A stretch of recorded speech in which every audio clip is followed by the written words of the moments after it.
Buenos días, compañeros. A nombre del director de la Facultad de Derecho, el doctor Raúl Contreras Bustamante, quiero agradecer la presencia en esta mesa redonda dentro del curso de apoyo académico al posgrado en Derecho y a las licenciaturas en Derecho Constitucional Político aplicado a México. El tema del curso de este año es el viraje electoral que se da en 2018, en julio, con las elecciones a la democracia pluripartidista. Y lógicamente, tratamos en la Escuela de Derecho, tratamos de encontrar las causas y los efectos jurídicos de este viraje.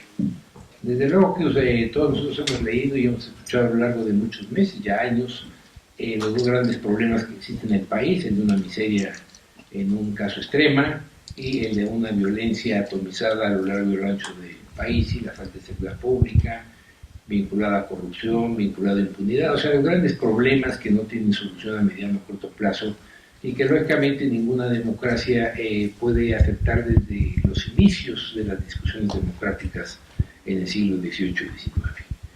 El tema no es ese, el tema es el viraje que dio el electorado en 2018, porque desde 1977 la clase política mexicana ya institucionalizada trató de encontrar una democracia pluripartidista. O sea, desde el pensamiento que se da de las reformas constitucionales para la representación proporcional, el determinar que los partidos son entes de interés público y a partir de ello reciben financiamiento del Estado, posteriormente los medios de opinión pública a través del Instituto Electoral se le entrega casi totalmente a los partidos. Hay una serie de reformas constitucionales y desde luego legales que lo que tratan de propiciar es un pluripartidismo. Todavía las últimas reformas en donde se restablece la candidatura independiente hay 9 partidos representados en el Congreso y se piensa en candidatos independientes, lo cual genera contradicciones tanto en el análisis teórico como en la política práctica. Lo que queremos decir aquí es que durante todas estas décadas se trató de que el pluralismo era igual a democracia. El pluralismo se llevaba a través de una aceptación de partidos en los cuales dentro de ese contexto se contempló pues, lógicamente las coaliciones de partidos políticos para efectos electorales.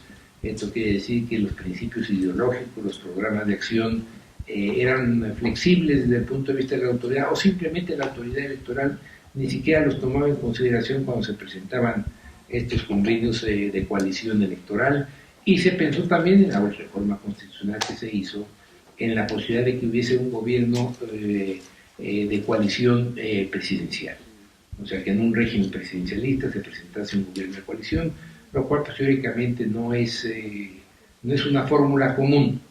Aquí lo importante es que el electorado, o sea los ciudadanos mexicanos, votaron de tal forma que se detuvo este péndulo que se había iniciado ya hacía décadas y regresa de pronto a aquello que se había criticado desde la década de los 50, que era un sistema político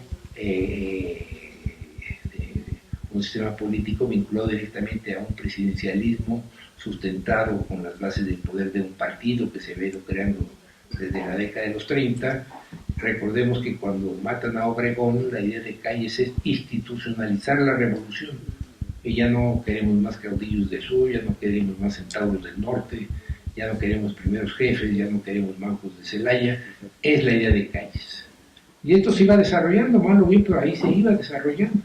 Y ahora regresamos otra vez a la figura de un presidencialismo fuerte, basado en un partido que gira en torno a él. Aquí hay otra diferencia también a lo que se fue diciendo el PRI a lo largo de las décadas, ¿no? El partido de la revolución institucionalizada sí está vinculada directamente a Calles, directamente a Cárdenas, pero ya a partir de los años 50 del siglo pasado, lógicamente ese partido empieza a tener sus sectores y empieza a tener su funcionamiento interno, lógicamente siempre como base de poder social político al desplazamiento del presidencialismo.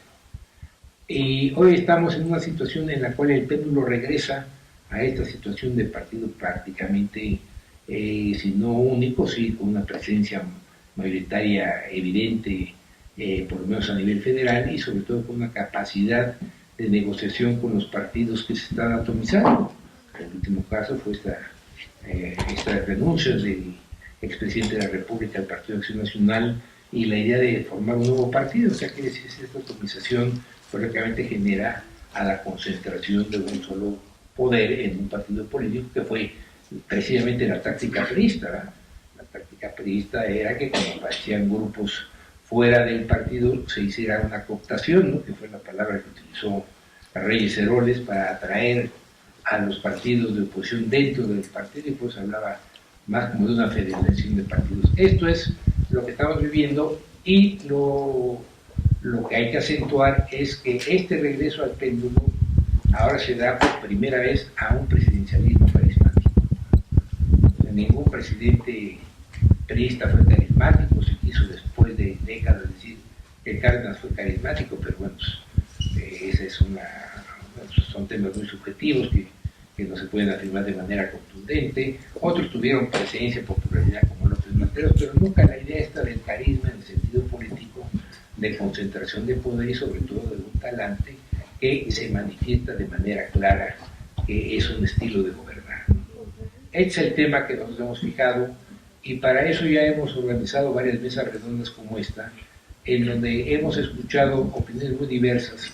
El día de hoy yo quiero agradecer desde luego la presencia del señor magistrado Maite Hernández, que tiene una larga trayectoria. Ella, la licenciada Nava, moderadora de esta mesa, hará una referencia curricular en su momento, pero yo te quiero agradecer muchísimas gracias por acompañarnos en esta nueva fase de nuestros cursos, ¿no? Desde luego también a Mario Velázquez Miranda, que ha sido muy promotor de los eventos de nuestro curso, de nuestro colegio, a lo largo ya de varios años, y hemos tenido presencia en distintas ocasiones en el organismo electoral de la Ciudad de México, y esperamos que este año tengamos también este apoyo. Desde luego a nuestra querida maestra María Jesús García Ramírez, ¿no? Aquí tengo que decir que estos libros que se publican anualmente, cuando tuvimos el problema de que ya no se quiso publicar por Porúa, porque realmente un libro de estos cuesta dinero y no es comercial, entonces recurrimos al Tribunal de Michoacán, y afortunadamente tenía ahí recursos suficientes para que se hiciese la publicación de 2 tomos de hace 6 años, cuando venía todavía la discusión sobre el federalismo, ¿no? Aquí está Jacinto Herrera, a quien quiero agradecer públicamente porque él nos apoyó en 2 ocasiones. El último libro que salió fue parte proporcional por el Instituto Electoral del Estado de Puebla, patrocinado, ¿no? Y desde luego, pues aquí está mi querido discípulo de hace décadas, Eduardo Castellanos Hernández. Fue mi primer discípulo, eso ya se puede imaginar hace cuánto tiempo fue, ¿no?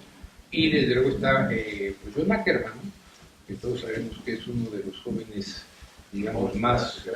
No, esas canas son muestras de una juventud preocupada, ¿no? O sea, no es de edad, sino de tanta preocupación, que todos sabemos que es una persona muy inquieta, una persona muy carismática, un catedrático, un investigador de gran prestigio, con obra publicada en el Sistema Nacional de Investigaciones, y desde luego hoy una de las personas más cercanas en lo ideológico al presidente electo de México, que dentro de unas semanas será el presidente constitucional. Y entonces el colegio nuestro tiene especial interés de que estas discusiones plurales, que esperamos que así sigan siendo todas las discusiones políticas en nuestro país, ¿no? En donde se enfoquen en un pluralismo, que lógicamente esa riqueza de la discusión sea lo que permita precisamente, sobre todo en las universidades, que pensemos mejores caminos para nuestro país. Dicho esto, le voy a dar la palabra a la licenciada Patricia Nava para que haga la presentación. Entonces, el orden que seguiríamos sería primero el magistrado Maite, después lógicamente vendría Velázquez, después vendría Ackerman, después vendría la maestra y finalmente vendría Eduardo Castellanos. Sé que esto a Eduardo Castellanos le molesta, pero es pues, lógicamente el ser su viejo profesor lo que esto me permite, ¿no? Y bueno, desde el anticipado le pido una disculpa porque como buen oaxaqueño toma sus mezcales, no voy a hacer que diga se le dañe. Buenos días a todas y a todos ustedes. Primero quiero poner sobre la mesa, ojalá pueda ser una reunión, un diálogo sin tantas formales. Le agradezco el tema de magistrado. Vamos a ver si podemos montarnos en un ámbito puramente académico y no de funcionarios electorales para ser un poco más libres en lo que tenemos que pasar. Gracias, Pati, por su presentación, la transmisión online. Dos, muchas gracias, doctor, por la generosa invitación. Además, haces que vuelva después de algunos años a mi alma mater, lo cual es muy, muy grato para mí. Y tres, pues estar en este panel, en esta mesa de diálogo con amigos y amigas de hace muchos años, maestros y a quienes yo he leído y respecto a los cuales también me he formado algunas opiniones que sigo y algunas otras que critico. No siempre en público. Esta será una buena oportunidad para dialogar con John e intercambiar algunos puntos de vista. Y lo que yo quiero exponerles es, a propósito de unas ciertas lecturas, y quiero puntualizarlo metodológicamente, unas ciertas lecturas de estudios de la ciencia política que desde mi punto de vista tratarán de explicar este fenómeno del viraje. Especialmente hay un par de textos que me inspiraron de una colega de jurídicas, de Flavia Freidenberg, un libro sobre la tentación populista y un artículo sobre los nuevos liderazgos populistas y la democracia en América Latina. De entrada no quiero decir, y esto lo subrayo, que esté postulando que el régimen que gana va a ser un régimen populista. Esto está por verse, pues, ¿no? Porque justamente parte de la descalificación al liderazgo carismático fue esta tentación populista. Pero si nosotros analizamos estos textos de la ciencia política, encontramos dos características que se dan exactamente en nuestro contexto de la elección del 18. ¿Por qué? Porque los liderazgos carismáticos como el del presidente electo en México me parece que encajan bien en este estudio dogmático de ciencia política, porque sus características claves son, uno, el modo en que se erigen como una alternativa frente a los actores tradicionales, con una clara intención de cambiar el sistema político.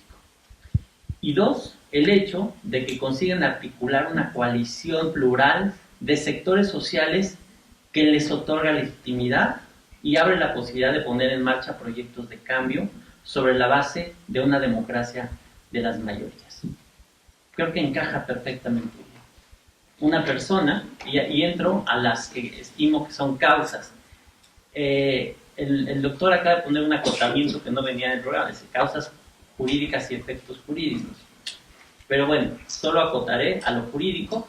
Me parece que desde su primer participación política de Andrés Manuel para la contienda presidencial del 2006, se fueron moviendo una serie de reglas electorales que tendieron o tienden a generar mayores equilibrios en la competencia electoral. Se pueden criticar las reglas que se fueron dando, pero me parece que sí, y quienes hemos estado en autoridades electorales por muchos años, vimos en el 2018 una competencia bien diferente. El que existieran reglas y procedimientos de sanción importantes para el incumplimiento de esas reglas inhibieron, desde mi punto de vista, algunas malas prácticas que desde luego le hacían muchísimo daño a la democracia mexicana. Las causas. Me parece que la primera causa de este viraje electoral es que emergió un liderazgo carismático, como lo dice Luis Molina. Y este liderazgo, pues desde luego hay que revisarlo desde sus cualidades personales del candidato y hablo de Andrés Manuel, déjenme no hablar del resto de las elecciones, porque creo que sí es una ola de tsunami que arrastró buena parte de las elecciones federales, aunque las fuerzas políticas tradicionales se atrincheraron en su ámbito territorial local y ahí dieron casi una batalla, una guerra de guerrillas, déjenme decirlo así, porque ahí los resultados fueron más cerrados, hubo prácticas electorales deleznables, mucha violencia en algunos sectores o en algunas entidades. Las cualidades del líder carismático, yo no tengo duda que Andrés Manuel es un líder carismático y no lo tome de una connotación negativa, al contrario, el líder carismático es aquel líder en la sociedad que aglutina esas esperanzas de cambio, esas esperanzas donde todos se vean incluidos. Y él tiene esas cualidades personales, porque fue consistente en su discurso, porque en esta ocasión fue conciliador y pragmático. Y si no, ¿cómo articula esta gran coalición con el partido Encuentro Social? ¿Cómo articulamos a las dos alas más radicales, que están en los extremos de la sindicatura de la educación, que finalmente tienen un gran poder de movilización? Y también aglutinó a importantes actores del sector político y del sector económico. Es decir, fue un proyecto o un movimiento incluyente en el que todos aquellos que no se veían reflejados en el statu quo tuvieron cabida. Y este es uno de los factores importantísimos que generan este cambio, este viraje. Morena fue o se convirtió en un movimiento social, desde mi punto de vista, más que un partido político. Claro, su forma de articular y de organizarse tenía que ser como un partido político, pero es más que un partido político, es un movimiento social que pretende transformar a este país. Desde luego, uno de los factores o causas importantes de este viraje electoral del 2018 es que el movimiento supo recoger y transformar como esperanza el enojo y la decepción de la ciudadanía mexicana en los procesos electorales y en la alternancia. Había habido alternancia en el país. No obstante, desde mi punto de vista, se generó una gran decepción. Ni el acceso al poder del panismo transformó radicalmente el país, y me refiero a transformar en términos de justicia distributiva. Quizá los números macroeconómicos dieron continuidad a un proyecto, pero me parece que la descomposición social derivada de la desigualdad económica, de la falta de oportunidades, fue generando de manera natural una gran decepción en la ciudadanía, que se vio reflejada en este discurso de combate a la corrupción, de combate a la inseguridad y de generar una esperanza para igualar socialmente a los desiguales. Desde mi punto de vista, también otro de los factores que determinan este viraje es que el proyecto social Morena se benefició del descrédito de las instituciones de la democracia, no solo de las autoridades, sino especialmente de los partidos políticos tradicionales. A nadie de nosotros escapa que hubo una guerra intestina al interior del PRD, del PAN y del PRI. Y después, como resultado de los procesos electorales del 2017, el PAN y el PRI, socios históricos, rompieron de manera abrupta, y a final de cuentas quienes salieron excluidos en estos procesos vieron en el movimiento expectativas de mantenerse vivos en la política. También influyó, sin duda, las malas candidaturas de los adversarios políticos y las estrategias de sus opositores.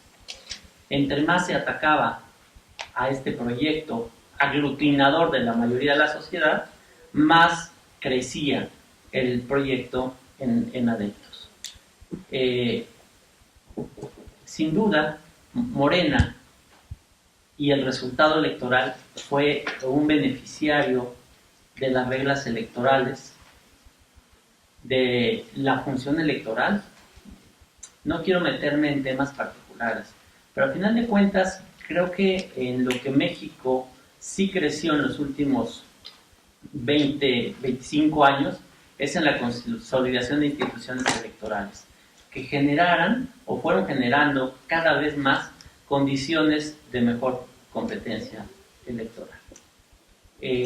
Sin duda se les puede juzgar por resoluciones erráticas o que no tengamos la total empatía, pero en general me parece que el funcionamiento de las instituciones electorales que se fueron diseñando permitieron no solo la alternancia, sino un resultado como el de ahora. Sí, los más de 30 millones son importantes, y cuando la ciudadanía sale a votar en la forma en que lo hizo, no hay institución tramposa que pueda parar ese movimiento. Pero me parece que la vida institucional de México, en términos de las instituciones electorales, era una buena garantía para participar por esa ruta. Y creo que el resultado está ahí. También el mensaje de que se aceptara la derrota de manera inmediata. Claro, con esas diferencias era muy difícil sostener que le habían robado la elección a algún otro partido, pero también habla de un cierto tipo de madurez política. Ahora, me quedan unos minutos, quiero poner sobre la mesa algunos de los efectos que visualizo. Es muy difícil hablar de qué va a pasar.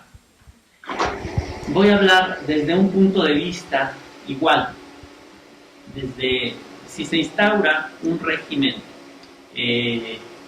republicano que trabaje con las minorías, creo que todo lo que voy a decir se quedará solo en una anécdota.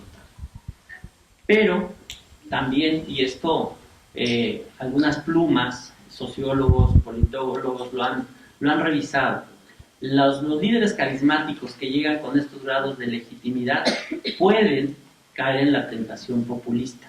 Y si caemos en una tentación populista, que ojalá y no, espero que no, y creo que el presidente electo es lo suficientemente inteligente e institucional para poder trabajar y transformar este país, las instituciones, puede, si se instala un régimen populista con tanta legitimidad, me parece que podrían estar en riesgo las instituciones de la democracia. Ha pasado en otras latitudes, es decir, lo que no vimos la mayoría de los ciudadanos en este país, las instituciones y particularmente la clase política, es que esta película ya se había vivido en otras latitudes.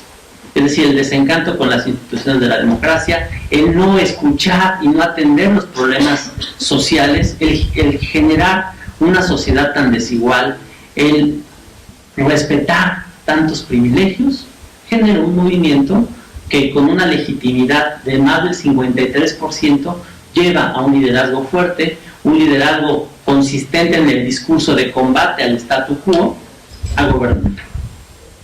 Y yo, al menos lo que percibo ahora, es que el presidente electo es más moderado que algunos de los que arropan el proyecto, por ejemplo, en las cámaras, particularmente la de senadores. ¿Qué veo, doctor? Ya tratando, yo sí veo una debilitación del pluralismo político en México. No es menor que el 53% de los electores apoyen un proyecto así. Y no lo apoyaron solo en las urnas. Quienes tienen redes sociales, y seguro ustedes lo ven, los seguidores, uno de los hashtags más que se volvió trending topic fue el no está solo. Y el no está solo es un respaldo social permanente que Andrés Manuel va a tener durante su gobierno. Y esto, si se instaurara un régimen populista, puede ser peligroso, porque con base en ese respaldo, en esa democracia de mayorías, pueden estar en riesgo algunas instituciones de la democracia. Es decir, y se genera la paradoja de que a través de la democracia o de métodos democráticos llego para luego destruir o debilitar a sus instituciones. Uno de los temas que pueden pasar con un régimen así es echar hacia atrás un par de cosas en las que yo creo que hemos avanzado considerablemente en la vida democrática de México. Uno, en la constitución de instituciones con autonomía. Podemos, insisto, cuestionar algunos casos, la conducta de algunos personajes integrantes de los órganos, pero la autonomía de algunos órganos reguladores, particularmente hidrocarburos, económicos, telecomunicaciones, es arrancarle del ámbito de la unipersonalidad de la decisión del Ejecutivo temas que impactan en la economía, que impactan en el desarrollo económico de un mundo globalizado. Sin duda, el modelo que nos ofrece este viraje electoral es a un modelo de mayor preeminencia de la economía y mayor preeminencia de lo político. Lo han dicho abiertamente, pero no puede México aislarse del mundo. El mundo también cambió de los 80s a la fecha.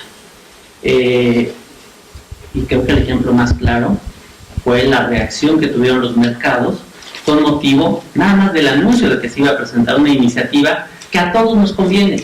Sin duda los bancos son los abusivos y las comisiones que cobran están muy por arriba de los estándares internacionales.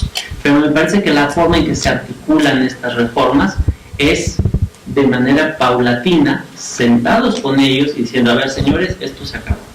No van a seguir saqueando a los cuentavientes en México. Tenemos y tienen un plazo para que hagan sus balances económicos y sus proyecciones de ganancias. Tienen un par de años para ajustarse a un modelo de una economía similar a la de México. Creo que es la forma para así hacer una transformación de lo que se quiere sin irrupción negativa, déjenme decirlo, en los bolsillos de casi todos los mexicanos. La oposición va a decir, claro, la mayoría no tiene ahorros, pero es que todo esto impacta en inflación, en costo, a final de cuentas sí nos impacta en la vida cotidiana. Menos partidos y uno muy fuerte, pues lo que va a generar, desde luego, es que se puedan tomar las decisiones sin esa oposición necesaria en todas las democracias y más en las repúblicas correspondientes.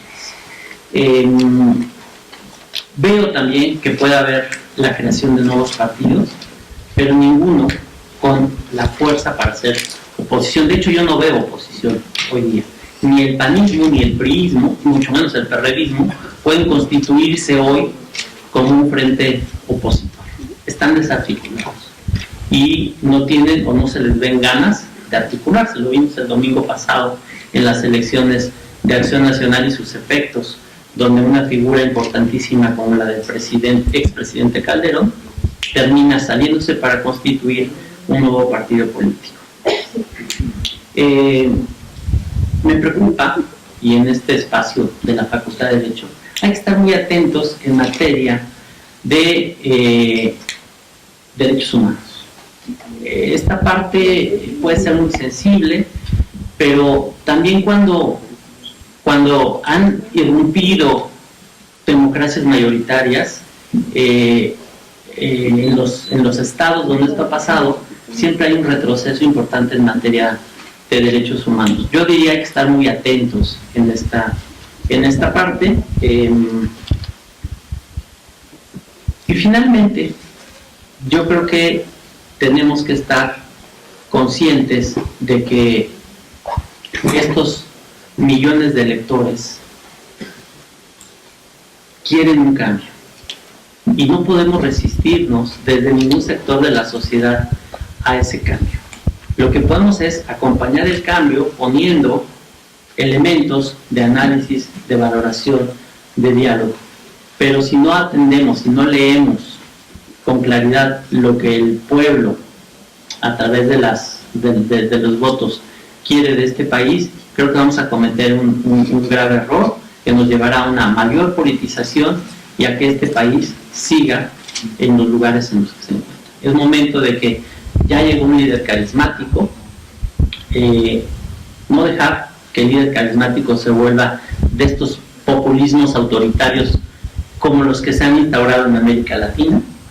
Creo que hay elementos suficientes en la ciudadanía mexicana, hay suficientes libertades y suficientes derechos que se deben exigir Yo sí creo que hay algunas instituciones del Estado mexicano, de la democracia, que se tienen que salvaguardar en su autonomía e independencia para generar equilibrios en el ejercicio del poder y poder transitar hacia mejores estadios sociales. Muchas gracias. Gracias, Pati. Buenos días a todas, a todos. Antes que nada, agradecer la invitación que el doctor Miguel Piñeiro nos ha formulado para participar en esta mesa con grandes amigos y especialistas en los temas electorales y particularmente en las circunstancias en las que hoy nuestro país se desarrolla en un tema que sin duda es absolutamente necesario su análisis y en el cual desde la perspectiva de lo electoral buscaré abordar.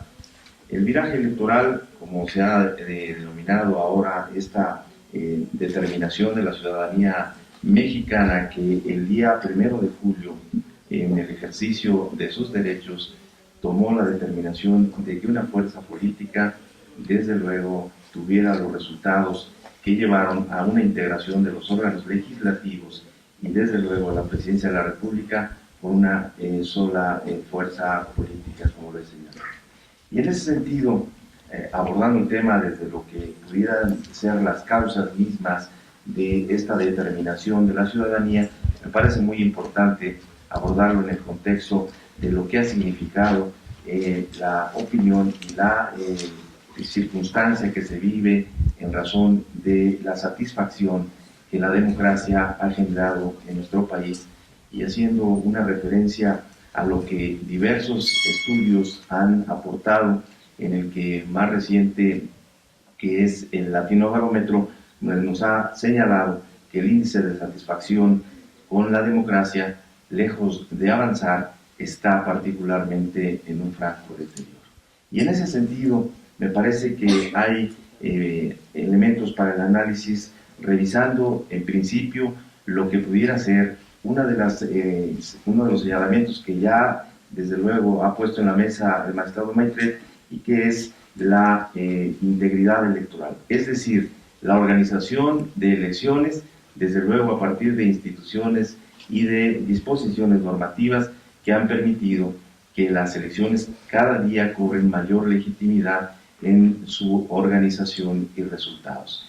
Y sin duda, a partir de este elemento, que sin duda es fundamental para considerar un régimen democrático, podemos observar que no necesariamente la integridad electoral trae como consecuencia una mejor valoración de la democracia por parte de la ciudadanía.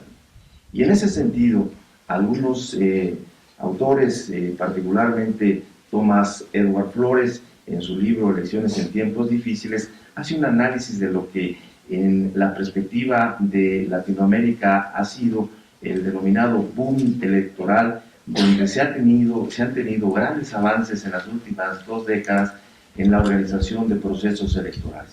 Y en ese sentido, ellos advierten en su libro que organizar bien las elecciones no necesariamente traen una mayor satisfacción al electorado.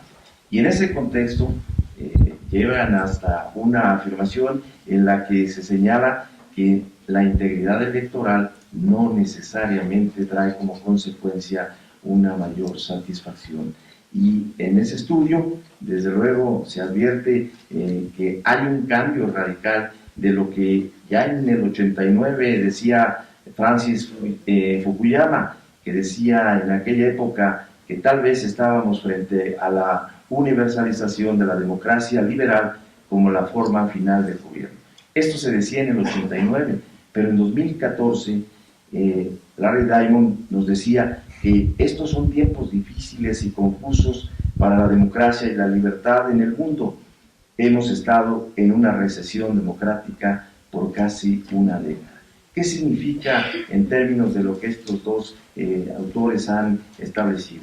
Primero, que en los 80s, finales de los 80s, se consideraba la democracia como la forma de gobierno, el sistema de gobierno que permitiría sin duda la mayor satisfacción del electorado. Sin embargo, unos cuantos años después ya se señalaba que entrábamos o estábamos en una recesión democrática. Y en ese sentido, el Latinobarómetro nos va dando una serie de resultados que son sin duda preocupantes y que ya se tenían desde luego en señalamiento cotidiano de quienes desde lo electoral estamos o tuvimos la responsabilidad de organizar el proceso electoral de 2018. En el último informe del Latinobarómetro, el respaldo a la democracia para 2018 ha caído hasta 48% del índice de satisfacción, 5 puntos porcentuales menos que en 2017 y 13 respecto de 2010. Y en nuestro país, que desde luego esta es una medición de Latinoamérica, en nuestro país apenas alcanzamos un 38%, 10 puntos porcentuales menos que la medición de 2015. Y ahí la gran pregunta es, ¿por qué si de los procesos electorales de la última década se han ido acreditando su legitimidad en los resultados a partir de organización de elecciones íntegras, por qué la democracia no logra consolidarse? Y en ese sentido, me parece que muchos de los elementos que ya se han puesto en la mesa, particularmente en quien me antecedió la palabra, son los factores fundamentales que llevan a estos niveles de insatisfacción. Y me refiero a la circunstancia del desequilibrio y fundamentalmente a la distribución de la riqueza. En las encuestas que se refieren, tanto el informe País que ha realizado el Instituto Nacional Electoral como una encuesta sobre el índice de cultura cívica realizado por el Instituto Electoral de la Ciudad de México, advertimos que la democracia como sistema está vinculado a la renta fiscal que cada uno de las y los ciudadanos tenemos en razón de los ejercicios de gobierno. Y de ahí viene un planteamiento muy importante. La recesión democrática en la que nos encontramos es consecuencia directa de la organización de las elecciones o tiene factores distintos que desde luego debemos analizar y estar pendientes en esta circunstancia que vive en nuestro país. En principio, este planteamiento llevaría desde mi perspectiva a plantear que las elecciones son el medio, no el fin del sistema democrático. Si bien es cierto, el tener un proceso electoral íntegro no necesariamente traerá como consecuencia el establecimiento de políticas sociales o de programas de gobierno que alcancen una mejor distribución de la riqueza. Y en ese sentido, la ola democratizadora latinoamericana, que sin duda ha dado buenas cuentas en la legitimidad de quienes han sido electos en los diversos cargos, ha generado muchas expectativas, muy altas expectativas de que este tipo de decisiones en las urnas pueden generar un beneficio en la sociedad. Y no necesariamente esas altas expectativas generadas se han alcanzado con estos procesos democráticos. Por otro lado, es importante sí establecer que en un sistema democrático se cuenta con una mayor libertad para la toma de decisiones. Pero reitero, esta mayor libertad en la urna, esta mayor libertad en definir quiénes gobernarán un país, no necesariamente significa un mejoramiento en las políticas públicas. De ahí que la satisfacción con el sistema de gobierno está directamente vinculado, en mi opinión, a el ingreso per cápita de quienes en esta sociedad nos encontramos. Y en base a ello, es muy importante establecer que hay dos elementos fundamentales por los cuales la satisfacción democrática puede darse. Uno de ellos, sin duda, es la legitimidad en los procesos de elección que permiten, desde luego, tomar una determinación para que en los cargos públicos y particularmente en los poderes de la Unión tengan, desde luego, estén a cargo de quienes en la perspectiva ciudadana permitirán un mayor desarrollo social y desde luego un equilibrio en el ingreso per cápita.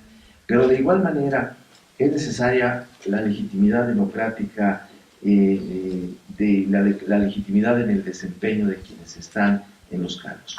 Porque lo importante no solamente es alcanzar el triunfo en la urna y desde luego incorporarse a un gobierno, sea desde el órgano legislativo o desde el órgano ejecutivo. La legitimidad que permitirá alcanzar desde luego mayores índices de satisfacción con la democracia está en los resultados que den quienes asumen los liderazgos y particularmente el gobierno de nuestro país. Y creo que bajo esa circunstancia y bajo esta perspectiva podemos hoy tener claridad sobre los resultados de la elección del 1 de julio. Ya se ha señalado en la mesa que el voto ciudadano en principio tuvo una amplia participación. En el caso de la Ciudad de México se alcanzó una participación histórica de más del 71% de las y los ciudadanos inscritos en la lista nominal. Esto trae sin duda un elemento muy importante de análisis, porque justamente esta amplia participación frente a las circunstancias de los señalamientos que se ha vivido respecto no solamente de la forma de gobierno y sus resultados, sino la de las diversas circunstancias en las que se han dado, en las que señalamientos de corrupción, de indiferencia hacia sectores de la población han traído como consecuencia una participación muy importante de los y las ciudadanas para definir un nuevo rumbo en el gobierno de nuestro país y de nuestra ciudad.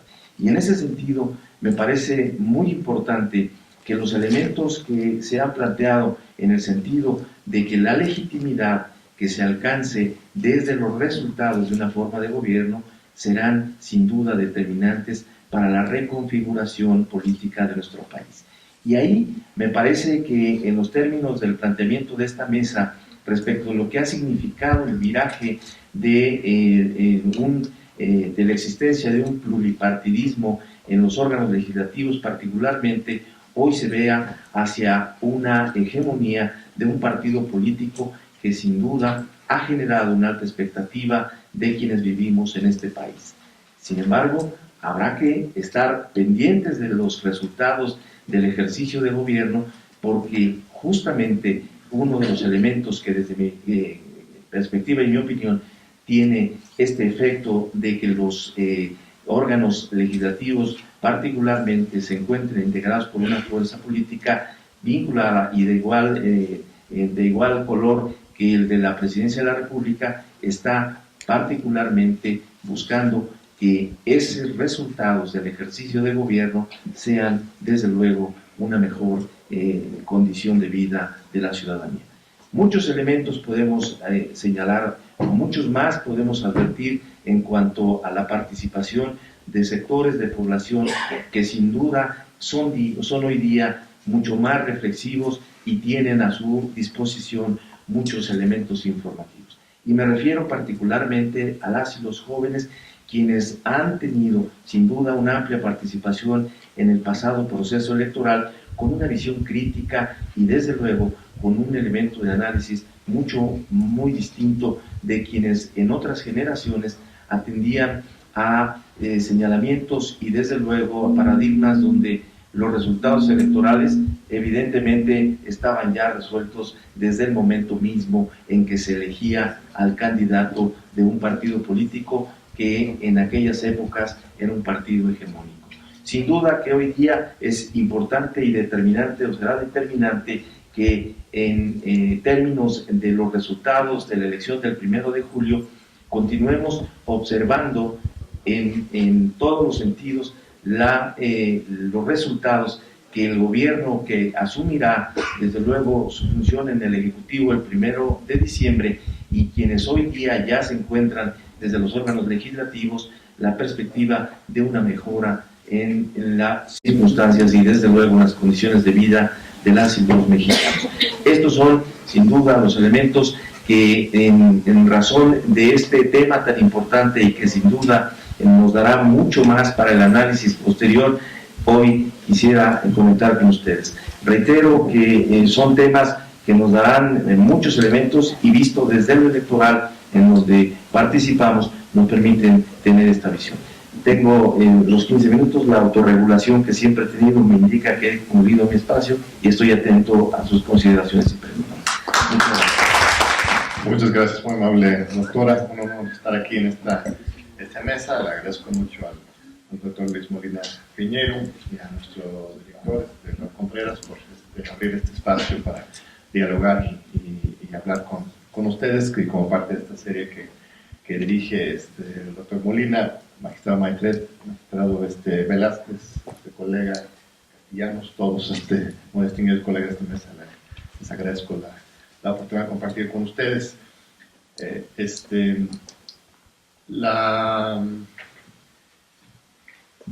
muy extraño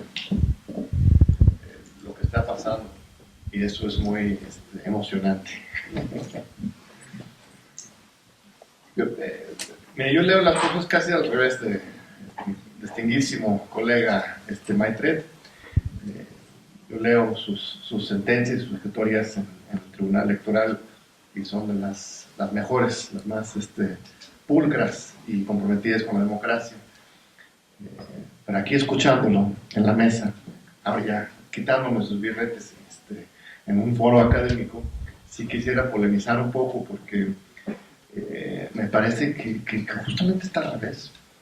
El populismo, el abuso del poder, la utilización política y personal de las instituciones es justo lo que nos ha llevado a una crisis de legitimidad de estos años.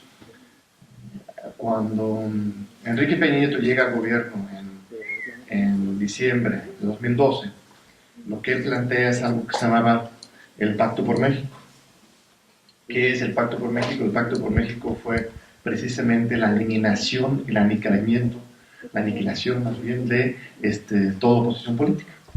Implica sumar a la oposición de izquierda, el PRD, a la alianza PRI-PAN, que había estado mal gobernando desde el fraude de 88. En 2012 se encuentra una salida para justamente centralizar el poder, porque de entre 97 y 2012 sí vivimos aires democráticos, vivimos pluralidad democrática, vivimos incluso conflictividad y se veía feo a veces, incluso se tomaba el Congreso de la Unión, había una confrontación entre poderes más que equilibrio de poderes. Pero estos eran, al fin de cuentas, dolores de parto de un sistema democrático. Y lo que se hace con el Pacto por México es pues, regresar al bebé, intentar negar lo necesario del proceso histórico y regresar al sistema antiguo, en que las decisiones, en lugar de tomarse a partir de debates públicos en el Congreso de la Unión, a partir de una división de poderes, se regresaron a las puertas cerradas de gobernación. El Pacto por México se escribe, se pacta, se firma por medio de unos acuerdos populares entre los presidentes de los partidos políticos y se establece una agenda legislativa y el poder legislativo se convierte en lo que era antes un grupo de levantaderos, ¿no? La reforma energética, por ejemplo, se aprueba en unos minutos en la Cámara de Diputados y en el Senado y en los congresos locales, algunos incluso unos 6-7 minutos en algunos de los congresos locales. Eso fue nada más el caso más extremo, la reforma energética, pero en general las reformas del Pacto por México no pasaron por un proceso de pluralismo, de debate, de discusión, no hubo consultas. La Suprema Corte rechazó la solicitud de hacer incluso una consulta formal sobre la reforma energética, y lo mismo para la reforma laboral, educativa, fiscal, financiero y todos los demás. Fueron por medio de la plancha, del acuerdo político popular, en violación de los principios democráticos básicos. Todo dentro de un discurso de supuestamente estas reformas estructurales van a ayudar a la población, van a reducir los precios de la gasolina, de la electricidad, un discurso populista. Justamente, ¿qué es el populismo? El populismo es mentirle a la sociedad, es decirles, nosotros estamos aquí para ayudarte, vamos a apoyar a la economía popular, pero en realidad utilizar el poder para concentrar el poder en un pequeño círculo y cometer actos de corrupción, por ejemplo. Eso también fue un constante durante ese sexenio, regalando contratos a amigos, colegas, contratistas, etcétera, en el aeropuerto, etcétera. Entonces, esto es, este sexenio fue la culminación, la cúspide de la lógica populista, precisamente. Esto para mí viene precisamente desde Plutarco Elías Calles. El maestro Moreira Piñero menciona la creación del Partido Nacional Revolucionario en 1929 y el famoso discurso, el último informe de gobierno de Plutarco Elías Calles, que frente al asesinato de Obregón dice que básicamente anuncia que él no va a aferrarse al poder, no va a seguir él como el cacique, como el presidente que convirtió en cacique después del asesinato de Obregón, sino que vamos a dar paso a una época de institucionalidad, ¿no? Entonces él se retira y vendría un proceso de institucionalización del poder, pero lo que realmente ocurre es que Calles, pues sí, se sale de la presidencia, pero pues, mantiene el poder, ¿no? Hasta esta cantaleta popular, ¿no? Que realmente gobierna. ¿Cómo va? No es el de que está en Los Pinos, sino que está enfrente. Calles despachaba, no como presidente, sino como, ni siquiera presidente del partido, pero jefe político de la nación, sin ejercer cargo alguno. Entonces no es que realmente abandona el poder, tampoco es que sacrifica el caciquismo, sino justo lo contrario. Lo que hace Calles es consolidar el caciquismo, porque viene el poder de la oficina de la presidencia afuera, y él lo mantiene. Entonces, bajo un discurso de institucionalización, hace justamente lo contrario. Personaliza el poder y está el viraje del centro del poder de las instituciones hacia justamente un cacique extra institucional. Y eso es lo que caracteriza el sistema durante muchos años, con una breve excepción con el cardenismo y el PRM, pero esa es la lógica que continúa con el PRIismo, no como partido, sino como sistema que se creó en 46. Entonces, y ya tenemos así como el momento culminante y también decaimiento y crisis interna con este último sexenio, lo cual genera la implosión de este sistema de hipocresía, de antiinstitucionalidad, de populismo, pues una explosión electoral y democrático el 1 de julio. Ahora, sí, se genera una hegemonía increíble, ¿no? Un liderazgo carismático que no hemos tenido desde hace mucho tiempo, que existen peligros, por supuesto que hay peligros. En cualquier sistema político no es predecible lo que va a ocurrir, y evidentemente si a Andrés Manuel, si él se le antoja usar este enorme poder para destruir las instituciones, para hundir la economía, para regalar contratos a sus amigos, lo podría hacer. El poder está ahí, ¿eh? El poder está ahí. Sin embargo, yo creo que bueno, yo en lo personal tengo más esperanzas que preocupaciones, porque lo que yo veo es que sí hace falta justamente este liderazgo y esta esperanza social. Ya hay mucho tiempo en que veíamos al presidente de la República como alguien, y lo dijo él mismo, que se despertaba todas las mañanas buscando cómo joder a México. Estoy citando, así lo dijo Enrique Peña Nieto. Él dijo: no sé por qué todo el mundo cree que yo me despierto todas las mañanas buscando cómo joder a México. Así lo dijo Enrique Peña Nieto. Y era la realidad. La población mexicana llegó a un punto de tanto hartazgo en que empezaban a ver a su presidente como su adversario, como alguien que se despertaba todas las mañanas buscando cómo fregarnos. Y esto implica un viraje histórico muy importante, porque gracias al sexenio de Lázaro Cárdenas y a muchos logros del mismo PRI y otros partidos del siglo XX, la estabilidad política que hemos tenido, relativa, sí, la presidencia de la República se había mantenido como un lugar respetado, aún con Salinas, aún con Felipe Calderón. Todas las encuestas, el magistrado aquí cita al latinoamericano, son muy elocuentes. Mientras todos los países del mundo, los presidentes sufrían crisis legítimas fuertísimas, en Ecuador y en Argentina tiraban presidentes así, pero tiro por viaje cada 6 meses otro.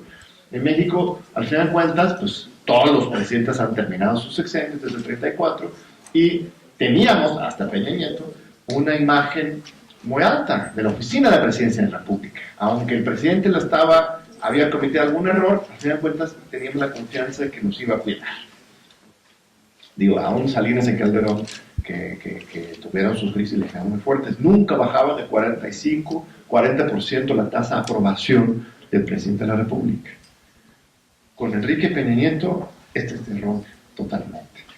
De repente Peña llega hasta la fecha a 12-15%, es como el nivel de los presidentes más repudiados de Sudamérica, como los presidentes incluso de Europa.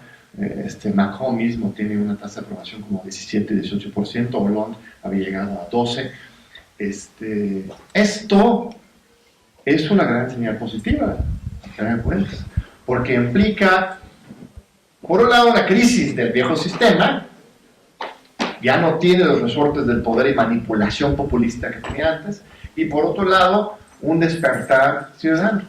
Ya no le creemos así simplemente porque lo dice con garbo y con protocolo y con la bandera atrás, no lo creemos por el solo hecho de ser presidente de la República. Exigimos resultados y que realmente ese discurso sea implementado en la realidad. No nos dejamos engañar tan fácilmente por esa hipocresía del poder, estamos exigiendo resultados en el corto plazo y que cumplan, que tenga la coherencia entre el discurso y la práctica.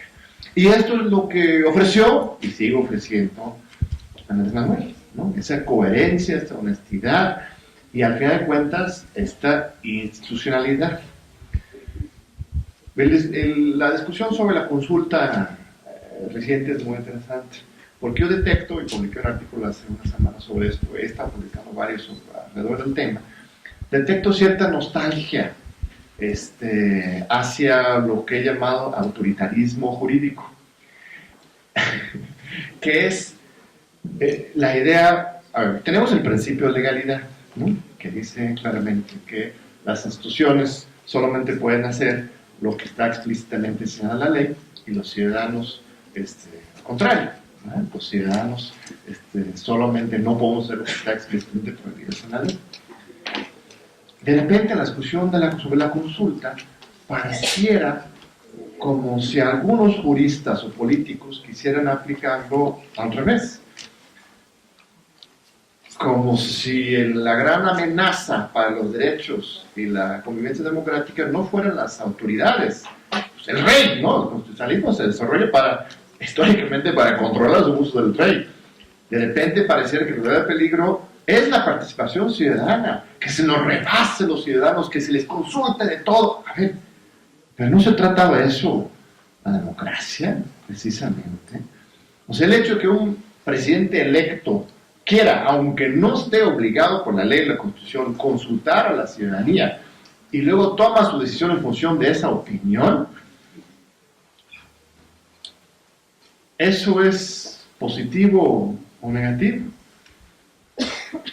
La ley el artículo 35 está desarrollado para generar las condiciones para una consulta vinculatoria que obligue a un presidente que no quiera acatar la voluntad popular.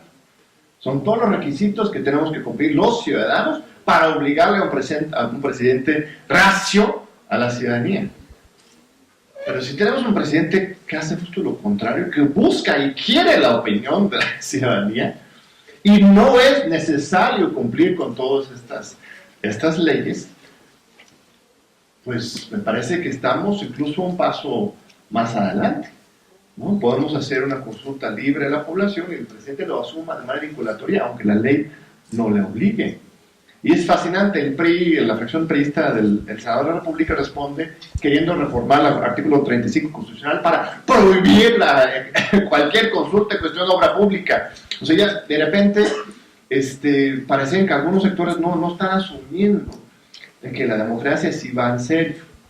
Esto obviamente no debe ser la responsabilidad del presidente de la República. No podemos estar esperando que nos consulte como quiera. Tenemos que aprovechar de esta oportunidad y del ejemplo que él está dando para que nosotros seamos lo que nos autoconsultamos, exijamos a las autoridades. Y eso es el nuevo escenario, la exigencia y la participación ciudadana, tomarle la palabra a el nuevo presidente de la República y al discurso de Morena, que no se convierta en otro discurso hipócrita, porque es justamente lo que rechazamos el 1 de julio, la hipocresía.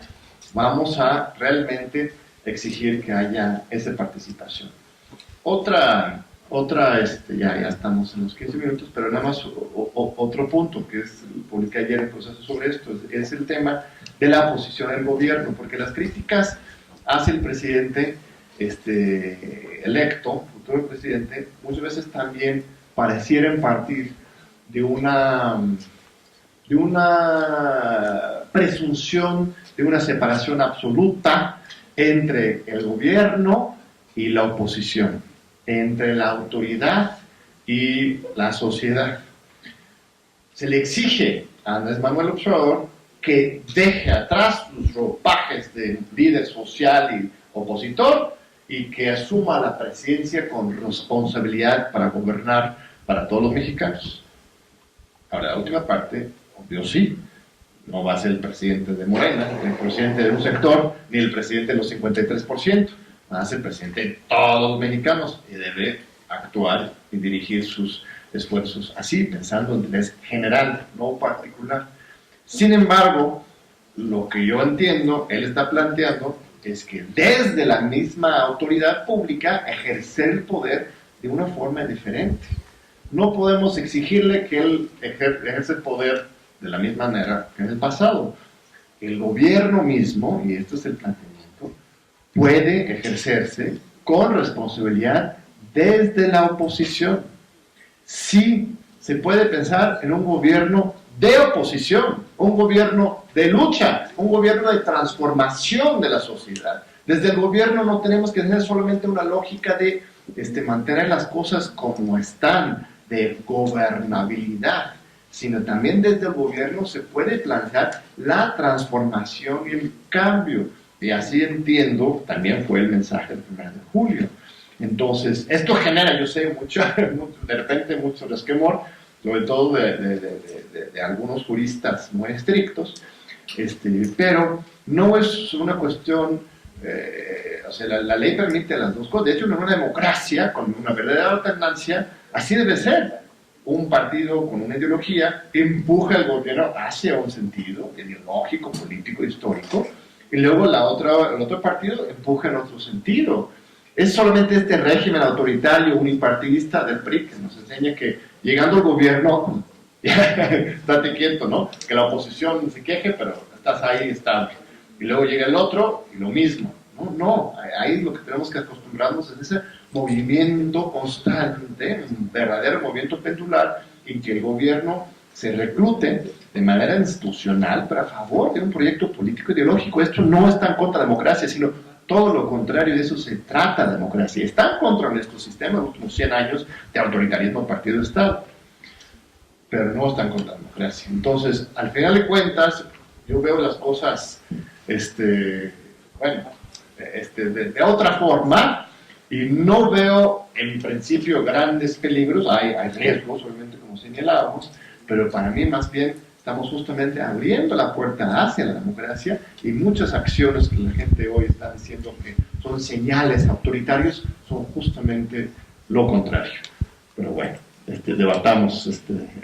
Muchas gracias, Marta. Muchas gracias, Pati. Doctor, muchas gracias por la invitación. Es para mí un gusto volver a este auditorio para discutir temas sin duda relevantes, polémicos, como hemos podido ver, pero que al final del día lo que realmente interesa es la reflexión que cada uno nos llevemos. El tema es las causas y efectos jurídicos al viraje electoral que se tuvo en el pasado 1 de julio a la democracia pluripartidista. Y reflexionando sobre el mismo, yo advertí o identifiqué algunas causas que quiero compartir con ustedes. En algunas seguramente seré coincidente con los ponentes que me han antecedido en el uso de la palabra, con otros creo que discrepo en algún sentido. Yo ubico dos tipos de causas. Causas, si me permiten el término, fácticas, en las que coincido con el magistrado Maitret, y causas, obviamente, jurídicas. Voy a tratar de dividir mi participación en 3 rubros: las causas, los efectos, y al final quiero dejarles como conclusión alguna reflexión que me ha surgido. Como causas fácticas, yo coincido en que la primera de ellas es justamente el hartazgo ciudadano, el cansancio, la desesperanza, que ocasionó justamente que los gobernantes, los representantes populares, que generalmente habían venido emanando de los denominados partidos grandes, pues finalmente no cumplieran sus promesas de campaña, que una vez instalados en el ejercicio del cargo, en el ejercicio del poder, pues lamentablemente perdían esa cercanía con la gente, pero sobre todo se sintió el abandono, la falta de cumplimiento a las promesas de campaña y a sus necesidades más importantes. Entonces, esto, en mi opinión, fue lo primero que llevó a ese viraje, a ese cambio que pudimos ver en la pasada elección que acabamos de vivir. Y la segunda de las causas, en mi opinión, es efectivamente, como también ya se mencionó en esta mesa, el surgimiento desde hace ya algunos años de un líder social que enarboló como bandera justamente las causas más sentidas de la población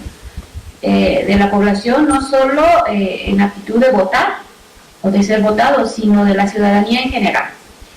Entre otras, obviamente que las personas mayores obtuvieran una pensión digna y suficiente. Otra, que se redujeran los costos de las gasolinas, de los combustibles. Dejar sin efecto la reforma educativa, que ha sido muy cuestionada. Acabar con la corrupción, que yo creo que cualquiera estamos de acuerdo con ello. Y también el que se otorgara, o que todos los jóvenes conocidos como ninis recibieran mensualmente una beca. Creo que pocos podríamos no estar de acuerdo con esas promesas. Y por supuesto que la ciudadanía con mayor razón. Este líder social se convirtió, hizo sus ofertas de campaña, logró hacerlas llegar a la ciudadanía a través de un lenguaje sencillo, muchas veces coloquial o hasta chusco, lo que lo convirtió en una especie de ídolo, de personaje carismático, como ya se mencionaba aquí, cercano a la gente. Y el resultado, pues lo pudimos ver el día de la jornada electoral.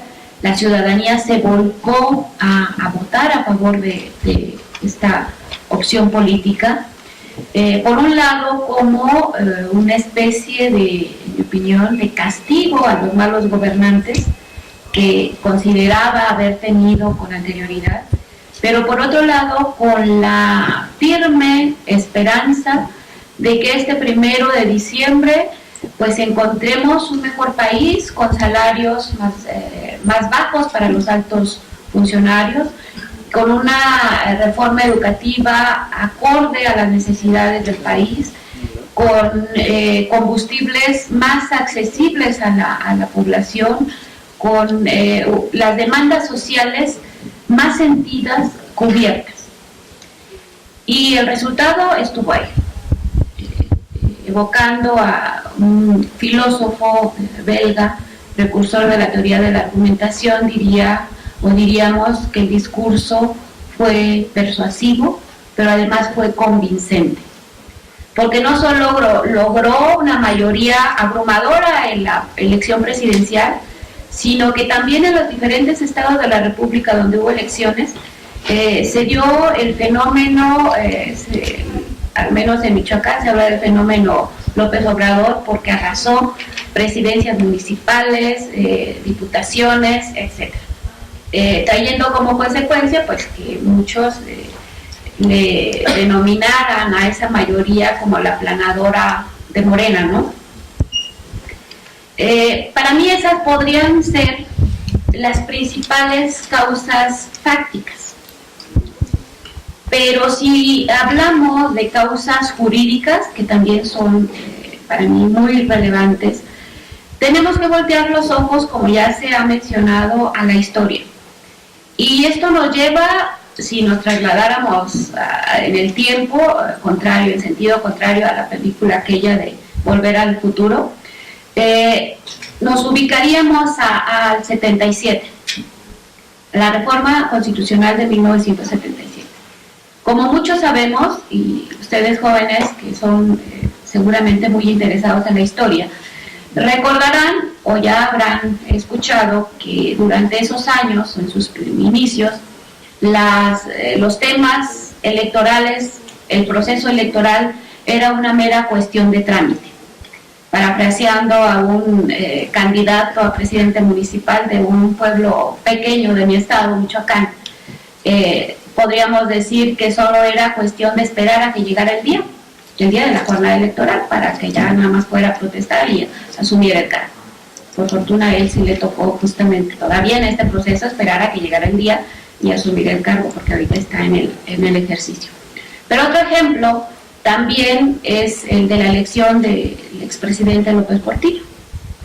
Sabemos que él fue a la contienda electoral sin ningún contrincante, lo que le llevó, cuenta la historia, a que él mismo bromeara en cuanto a que había bastado con que su madre votara por él para ganar la elección presidencial. Pero a partir de este año fue modificándose ese sistema de partido hegemónico, donde efectivamente el presidente generalmente emanaba de un mismo partido, lo mismo que los integrantes de los congresos, y por supuesto que no había un verdadero contrapeso a las decisiones, de modo que el presidencialismo, en la persona del presidente, desarrollaba un cúmulo de facultades, dicen los constitucionalistas, metaconstitucionales. La demanda en esa época era justamente el abandono de ese sistema de partido hegemónico y el transitar hacia una democracia pluripartidista donde la ciudadanía tuviera de entre varias opciones para elegir la que mejor le pareciera. Y esta opción poco a poco se fue dando, insisto, a partir de esa reforma y las que le sucedieron, de la década de los 80, de la década del año 2000 hasta la última, que es de 2014, y logramos ver en 2000 la alternancia y actualmente como estamos en este momento. Para mí estas son, insisto, una de las principales causas jurídicas que han llevado a ese viraje electoral, porque estas causas o estas reformas no quedaron simplemente en la modificación a la norma. ¿Cuál fue la consecuencia? La creación, primero la institución o la creación de mecanismos o de procesos electorales cada vez más apegados a la legalidad, donde se dejara de lado aquella organización por parte de la Secretaría de Gobernación, generalmente que se hacía tanto a nivel federal como local, hasta la creación de organismos autónomos cada vez más independientes de los gobiernos, tanto a nivel local como federal, para que fueran ellos los encargados de organizar y vigilar las elecciones. A la par de esta creación de organismos administrativos, también tenemos la creación de mecanismos jurisdiccionales para hacer valer la legalidad y constitucionalidad de los actos electorales. Actos electorales que ya no solo son los que mandan de autoridades como tales, sino incluso de los partidos políticos que desde hace unos años ya son considerados autoridades para los efectos de los juicios electorales. Pero ya se han ido incorporando otros más. Entonces, para mí todo esto ha sido una causa jurídica. También hay que decirlo que los órganos electorales no se quedan o la actuación de los órganos no se queda ahí, simplemente la determinación, sobre todo de los órganos jurisdiccionales, en la resolución de conflictos, sino que van sentando precedentes, van sentando criterios que a la postre se convierten en derecho vigente. Y tenemos muchos ejemplos. Uno, simplemente como botón de muestra, es los avances que se han tenido en el tema de paridad, los avances que se han tenido en el tema de la protección de los derechos político-electorales, que hasta hace un tiempo no eran considerados ni siquiera garantías individuales, pero que actualmente tenemos todo un mecanismo de protección. Hasta aquí, por el tiempo, dejo lo que en mi concepto pueden ser causas jurídicas. Voy rápidamente a los efectos. Y los efectos yo también podría clasificarlos en efectos positivos, pero también efectos negativos. ¿Cuáles son los efectos positivos que yo identifico? Primero, esa mayoría abrumadora que se obtuvo por parte del partido al que pertenece o del que emanó nuestro presidente electo, le permitirá realizar las reformas que considere apropiadas y necesarias para cumplir sus promesas de campaña. Y esas promesas de campaña, por supuesto, que nos benefician a todos y nos interesan a todos. Pero por otro lado, un planteamiento que me lleva a establecer algunos efectos negativos sería hasta dónde esa mayoría abrumadora que obtuvo el partido Morena y obviamente el presidente electo trastocan o impactan un principio fundamental de la forma de gobierno de nuestro país, como lo es la división de poderes. Y la pregunta es, ¿hasta dónde? No estoy afirmando que lo impacte, ni que lo vaya a impactar, como decían quienes me antecedieron en la palabra. Pero retomando algunas columnas de un muy querido amigo y de otros analistas, me llama la atención, y quiero yo llamar la atención a ustedes, sobre lo que ha venido pasando recientemente. Cuando apenas se había instalado la actual legislatura, todos sabemos que se aprobó la ley de remuneraciones. Una ley que atiende y que en un momento dado permitiría cumplir con una de las promesas de campaña de nuestro presidente electo, que era reducir los salarios de los altos funcionarios, entre otros, empezamos con la Corte. Pero si nosotros tenemos el cuidado y somos curiosos de revisar esa reforma, nos podremos dar cuenta de que es un proyecto que ya estaba elaborado, pero que se aprobó con tal premura que ni siquiera se corrigieron los errores más básicos, como son, todavía encontramos que se hace alusión al IFE, cuando el IFE desde 2014 se convirtió en INE, todavía se habla de sanciones en salarios mínimos, entre otras. Podríamos decir, bueno, son temas técnicos que no tienen tanta trascendencia, pero bueno, ahí ustedes sabrán tomar la mayor decisión. Segundo, hace unos días, recientemente, se hizo un anuncio sobre la reducción de las comisiones bancarias.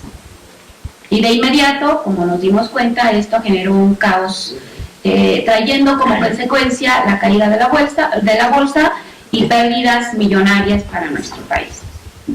Pero enseguida salió nuestro presidente electo a decir que no se iban a hacer reformas, al menos durante la primera parte de su sexenio. Y es aquí donde yo quiero llamar la atención, ya lo advertía Montesquieu, ¿no? La necesidad de que hubiera pesos y contrapesos en los poderes, porque él decía, la naturaleza humana es tal que pocos hombres logran no sucumbir a la tentación del poder. Entonces, me llama mucho la atención esa declaración porque, por un lado, la propuesta derivaba de un poder distinto, el legislativo. Entonces, ahí hasta dónde puede impactar o puede debilitarse esa división de poderes de que hablamos. Pero ya para concluir casi, me llama la atención un tema todavía más, y este sí me preocupa mucho. Recientemente he leído, y qué bueno que es nada más, espero que sea solo eso, algunas notas que alertan sobre una eventual desaparición de los órganos constitucionales autónomos. Banco de México, Comisión de Derechos Humanos y sobre todo empezando por el INE. Y eso me trae un recuerdo de hace 2012, 2013, todavía en este recinto y en otros muchos de la República Mexicana, de la mano del COPUEX, presidido aquí por el doctor Molina, emprendíamos una intensa defensa a favor de los órganos constitucionales autónomos de las entidades federativas en aquella época.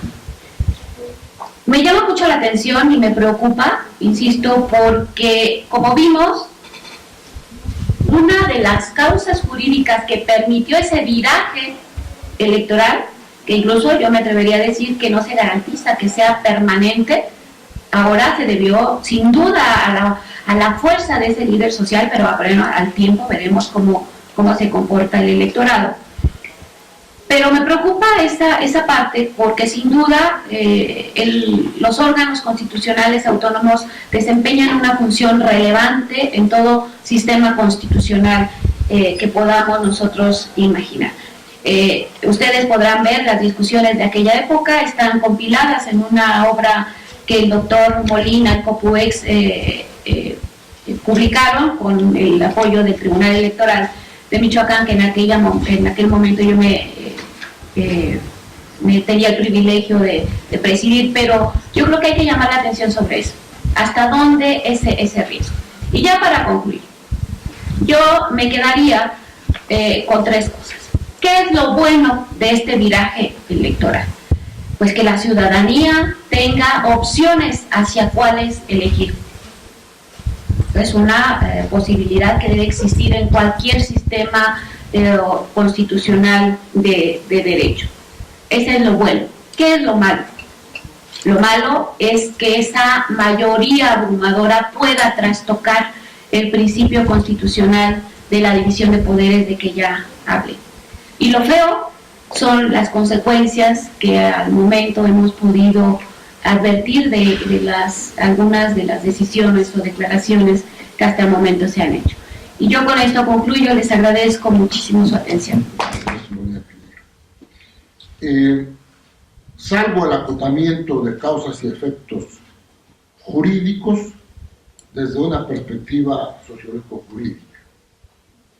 El tema de mi ponencia es el viraje 2018 y al igual que el magistrado Maitret, con interrogaciones, yo pongo como título de la parlamentarización del presidencialismo al presidencialismo populista, y parto de una trilogía indispensable que creo que es punto de partida para el análisis, la trilogía sistema de gobierno, sistema electoral y sistema de partidos políticos. Desde luego, recuerdo un par de clasificaciones del presidencialismo latinoamericano, la de Salvador Valencia Carmona, para el cual el presidencialismo latinoamericano se divide en dictadura oligárquica, dictadura militar, régimen populista y régimen democrático. Y tomo también la clasificación de Dieter Nolen, que divide al presidencialismo latinoamericano en hiperpresidencialismo o dominante, en reforzado o racionalizado, en puro o equilibrado, en presidencialismo atenuado y en presidencialismo parlamentarizado.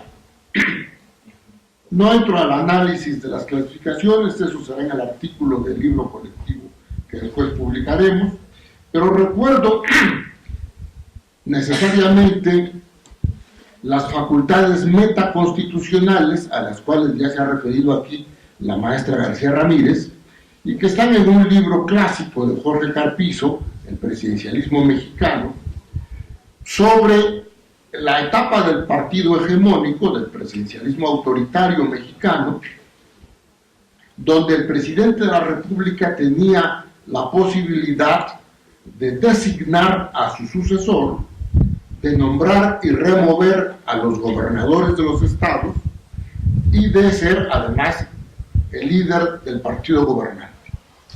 Obviamente, estas facultades metaconstitucionales eran consecuencia inmediata y directa, formalmente, como causa jurídica, de la mayoría legislativa amplia o amplísima que tenía el presidente priista en ambas cámaras del Congreso de la Unión y en todas las legislaturas de los estados de la República, sin excepción de una sola.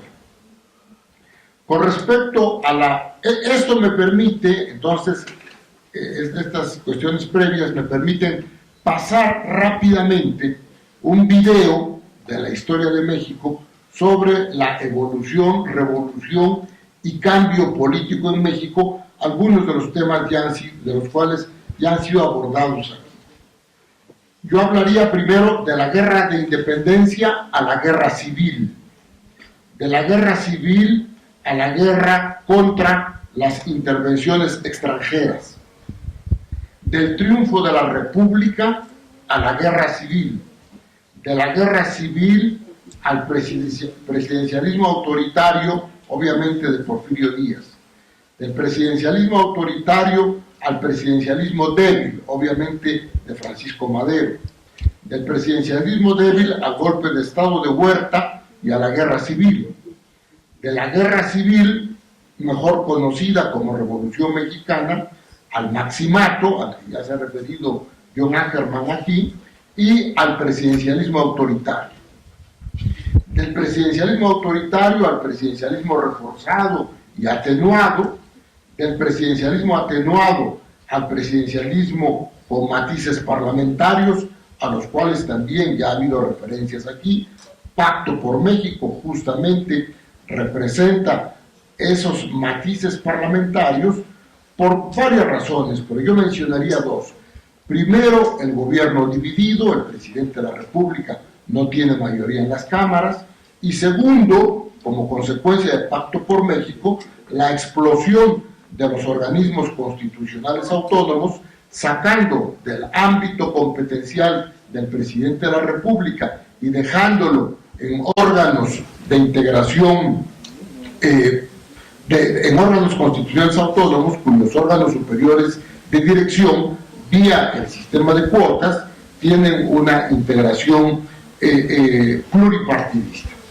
Por eso es que digo del presidencialismo atenuado al presidencialismo con matices parlamentarios, y siempre en interrogación, igual que lo hizo el magistrado Maitre, pregunto si estamos ya en un viraje al presidencialismo populista.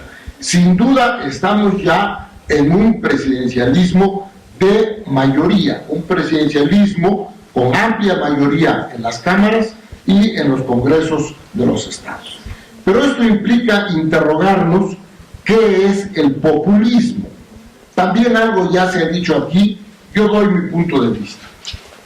La concepción académica del populismo, visto solo en las democracias emergentes y desde la perspectiva de las democracias consolidadas, ha cambiado necesariamente después del Brexit y del gobierno de Donald Trump. Ha surgido así un concepto de populismo como sinónimo de simplificación de lo complejo, acompañado del concepto de posverdad como su elemento central, entre comillas, un tiempo en el que el arte de la mentira está tambaleando los verdaderos fundamentos de la democracia, según se ha escrito. En la posverdad se afirman falsedades, aunque se presenten evidencias que demuestren lo contrario. Se esconde la debilidad del argumento en una buena metáfora. Se apela a la emoción e incluso al odio. Se defiende acusando a los disidentes de conspiración. Se hace noticia de los rumores falsos. se banalizan contenidos y se genera desconfianza en las instituciones. Estamos, pues, de lleno en una etapa de reconceptualización del populismo. Regreso a la situación en la que estamos en este momento en México y trato de plantear la pregunta sobre las alternativas en los efectos del viraje, que es el tema de nuestro seminario.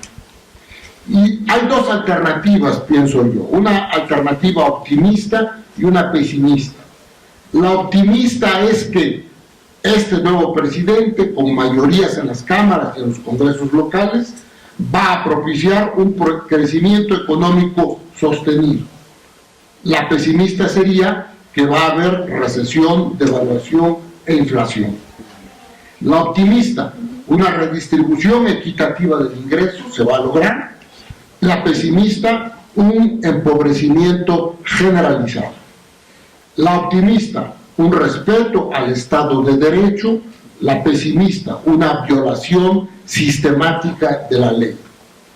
La optimista, un liderazgo presidencial democrático con nueva coalición plural, no en el Ejecutivo, la integración del gabinete ya designado no muestra esa coalición en el gobierno, pero sí hay una coalición en el orden parlamentario, hay una coalición parlamentaria. O bien la visión pesimista, con un liderazgo presidencial autoritario que retome las facultades metaconstitucionales que ya hemos comentado aquí. Una visión optimista con fortalecimiento democrático, una pesimista con regresión democrática. Una optimista con progreso económico, una pesimista con fracaso económico. Entonces es necesario preguntarse y contestarse por qué fracasan los países. Para explicarlo, la teoría institucional del desarrollo intenta una interpretación institucional de la historia y analiza de qué forma la historia ha marcado las trayectorias institucionales de los países. Al efecto, establece la distinción entre instituciones políticas y económicas extractivas e inclusivas. Las instituciones económicas inclusivas respetan los derechos de propiedad, crean igualdad de oportunidades y fomentan la inversión en habilidades y nuevas tecnologías. Las extractivas, por el contrario, extraen recursos de la mayoría para un grupo reducido, no protegen los derechos de propiedad ni proporcionan incentivos para la actividad económica.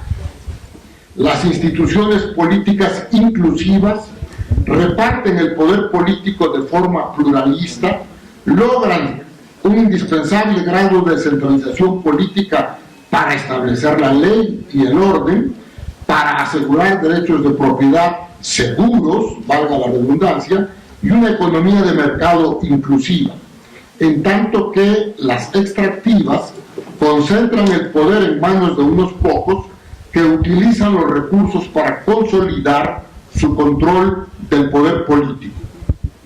La sinergia entre un mismo tipo de instituciones económicas y políticas, extractivas o inclusivas, crean círculos viciosos o círculos virtuosos, respectivamente, pero el cambio institucional a fondo, requisito para que se produzca un gran cambio económico, es el resultado de la interacción entre las instituciones existentes y las coyunturas críticas.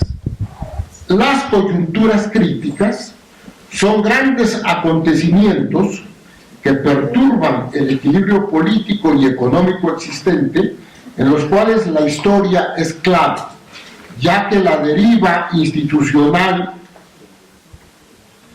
estoy concluyendo, la deriva institucional de dichos procesos históricos crea las diferencias que llegan a ser cruciales durante las coyunturas críticas. Las coyunturas críticas en sí son puntos de inflexión históricos en los que culminan los círculos viciosos o virtuosos, pero sin que haya ningún tipo de determinismo. Y concluyo, las consecuencias del viraje. Llevado este análisis multi e interdisciplinario al momento mexicano actual, concluyo diciendo que las dos alternancias partidistas anteriores en el Poder Ejecutivo Federal tuvieron como contrapeso de la coyuntura crítica que generaron la existencia de gobiernos divididos, circunstancia que no tiene el presidente electo, pues posee una confortable mayoría legislativa. Los resultados de un ejercicio de gobierno siempre son menores que las expectativas generadas. Cabe decir que en el caso de la actual alternancia, las expectativas generadas son mayores a la luz de los resultados electorales que en las dos alternancias anteriores, pero la mayoría legislativa con que cuenta lo colocan en mejor posición de responder favorablemente a tales expectativas. Muchas gracias, espero que en el debate podamos abundar sobre algunos temas. Bueno, yo creo que hemos escuchado 5 versiones muy diferentes sobre el mismo tema. Yo creo que esto enriquece mucho esta discusión y francamente, como decía Castellanos, hay frente a ello posiciones optimistas y posiciones pesimistas. Queda claro que en la teoría, que es lo que manejamos los académicos, la forma de gobiernos carismáticos es previa al establecimiento de las instituciones democráticas. Digamos, desde el punto de vista de la teoría, yo la gran influencia de la sociedad comprensiva en la formación académica de muchos de nosotros, es un estadio previo al perfeccionamiento de instituciones democráticas, o es una faceta distinta dado este proceso histórico de más de 150 años. Entonces yo quiero felicitarles a ustedes porque han escuchado hoy 5 versiones distintas sobre un mismo tema. Y ustedes perfectamente en sus cerebros en formación jurídica y política pues pueden encontrar estos caminos, porque ustedes los jóvenes son los que de manera directa podrán tener los beneficios o los perjuicios de esta situación. Muchas gracias, Jaime.